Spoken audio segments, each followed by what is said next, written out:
I think shinty is fundamental to this area, and all that goes on. There's shinty played in the entire community here, played from school to senior levels throughout the community.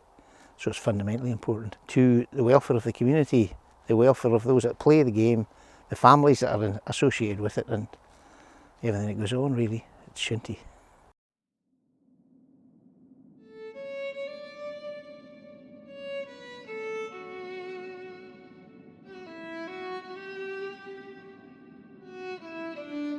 How did you teach yourself to become the goalkeeper you became? Well, just by watching other folk, and well, to me, the main reason I could stop a ball was because I hit it off the wall that often when we were young, you know. It's just one of these things you learn when you're young, you never lose it. I'm quite sure I could do it today if I had the legs to carry it, you know. Well, I met my husband through shinty. If it wasn't for shinty, I probably wouldn't have met and married him. And that was 47 years ago. So it was very important. Hughie was in the first team then, and our life really revolved around shinty. Shinty came first. The Saturday game was very, very important. And my children grew up, you know, going off to shinty matches, and we enjoyed it very much. It was part of the year, sort of your plan for the year. And we were very lucky at that point when Newtonmore was very, very successful in the 70s and early 80s, that you could almost sort of put in the diary, yes, you would be going to this final or that final, and it was a great day out, great family day out. Without shinty, I don't know what I'd have done, to be quite honest with you. I mean, shinty was everything to us at that time. Everything, and I mean everything. It was really all you could ask for was shinty, and that's what you wanted to play. Like, you know. There was no injuries when we played. Because if you were injured, you were out the next game, and you know you wouldn't have a job getting back in. Now they're going down like flies. You know, you might laugh. That's true. I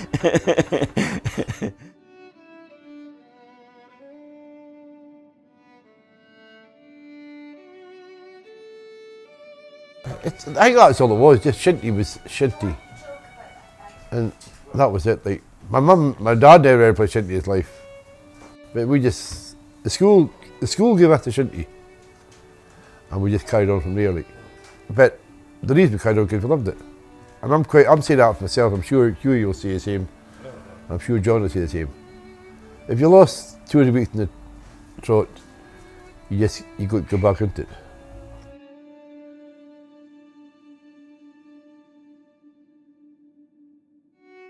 But what's your earliest recollection of playing shinty? I mean, where did it all start for you? Was it a wee boy, middle-sized boy, older boy? Primary school, obviously, on the top of the golf course. I'm sure you've heard it from everyone before, that was in Donald Finlayson's time that we practiced just at the back of the school at the top of the 18th fairway end of the golf course. And that's my earliest memory, was getting my teeth knocked out by a guy called Kenneth McCrae, who was sort of a few years older than me, and going to Mrs. Finlayson and her sorting out, but I lost a couple of front teeth as well, you know.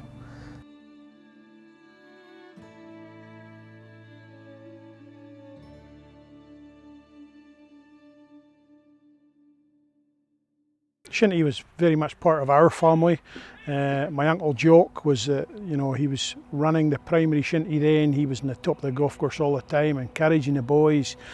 And he was very much there, like every morning of the week, and encouraging us to play. And it was rain, hail or shine, we played shinty. If we were seen with any other form of a football or anything like that, there was hell to play. So shinty was very much part of the family, part of the village tradition, and a huge part of growing up.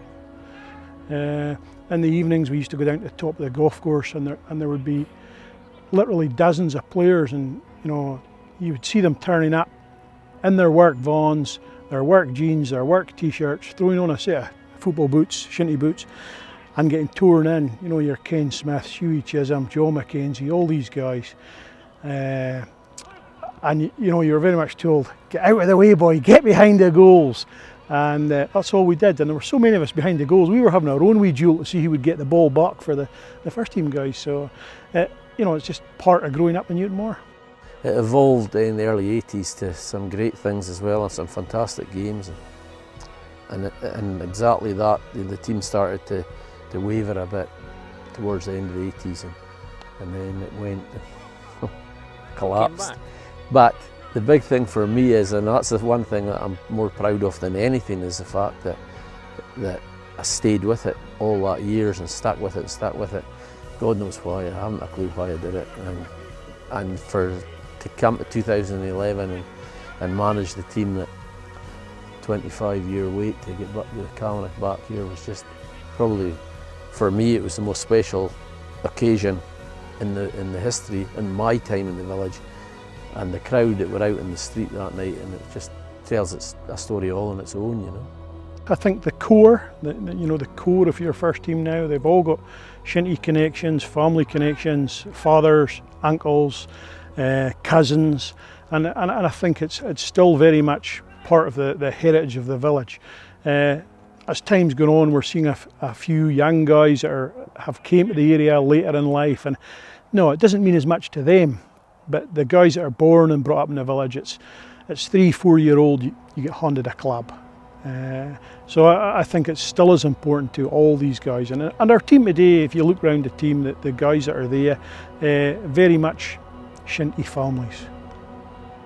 Well, the aim of Shinty Memories as a project is essentially to support those suffering and living with dementia and Alzheimer's.